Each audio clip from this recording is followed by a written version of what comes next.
পয়লা March পরিবর্তন যাত্রার কর্মসূচির সূচনায় কোচবিহার রাসমেলা ময়দানে আসছেন বিজেপির সর্বভারতীয় সভাপতি নীতিন নবীন। সেই কর্মসূচিকে সামনে রেখে রাসমেলা মাঠে মঞ্চ তৈরির কাজ শুরু করেছে বিজেপি কর্মী সহ সাধারণ মানুষকে রাসমেলা মাঠে আহ্বান জানাতে বাইক র্যালির মাধ্যমে প্রচার চলছে বিজেপির পক্ষ থেকে।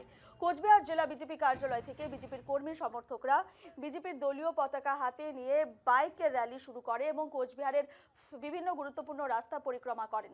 জেলা জুড়ে চলছে বিজেপির প্রচার। এ নিয়ে কোচবিহার থেকে আমাদের প্রতিনিধি প্রবীর কুণ্ডুর এক প্রতিবেদন দেখুন। পয়লা মার্চ কোচবিহার থেকেই শুরু হচ্ছে এই রাজ্যের পরিবর্তন যাত্রা।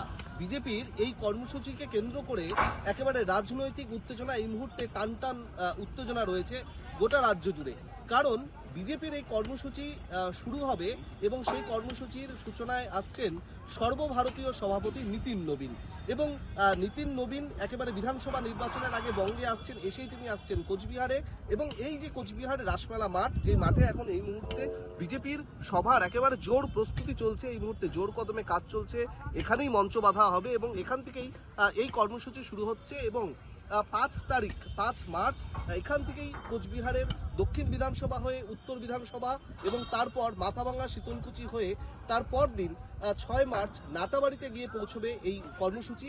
এবং তারপর সেই নাটাবাড়ি থেকে সেই কর্মসূচি তুফানগঞ্জ হয়ে পৌঁছে যাবে আলিপুরদুয়ার জেলার অন্যান্য বিধানসভায়। তো মূলত এই যে কর্মসূচি, সেই কর্মসূচি ঘিরে বিজেপির প্রস্তুতি কতটা, আমরা কথা বলে নেব। আমাদের বিজেপি নেতা সঞ্জয় চক্রবর্তী রয়েছেন আমাদের সঙ্গে। দাদা, কতটা প্রস্তুতি রয়েছে এই মুহূর্তে? দেখুন, আমরা প্রস্তুতি অনেক দিন আগে থেকেই নিয়ে রেখেছি প্রশাসনকে। এবং এই মাঠ ডিএলআরওর আন্ডারে থাকে।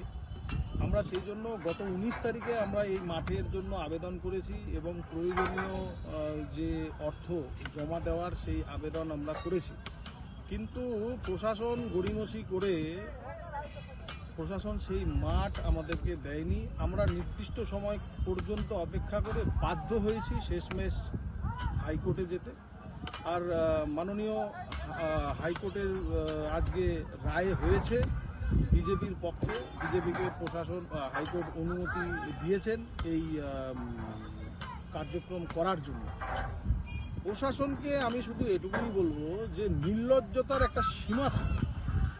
এখানে আপনারা কোচবিহারে আপনারা নির্লজ্জতার সীমা ছাড়িয়ে গেছেন। সামনে নির্বাচন, যেখানে সর্বভারতীয় সভাপতি কোন দলে, যে দল আজকে সারা বিশ্বে 1 নম্বর, বিশ্বের সর্ববৃহৎ দল, কেন্দ্রীয় সরকার চালাচ্ছে যে দল, ভারতবর্ষের প্রায় 20টার বেশি যে রাজ্য সরকার চালাচ্ছে যে দল, সেই দলের সর্বভারতীয় সভাপতি যেখানে আসবেন, সৌজন্যতার যে রাজনীতি, সেই রাজনীতি ভুলে গিয়ে এখানে শুধুমাত্র ক্ষমতার দম্ভে সেটাকে আটকে দেওয়ার যে পরিকল্পনা, সেই পরিকল্পনা যে তৃণমূল কংগ্রেস তথা প্রশাসনের ব্যর্থ হয়েছে। আমরা আমাদের প্রস্তুতি সর্বদাই তুঙ্গে ছিল, এখনও আছে, আপনারা দেখতে পাচ্ছেন। আমরা নির্দিষ্ট সময়ে আমাদের কার্যক্রম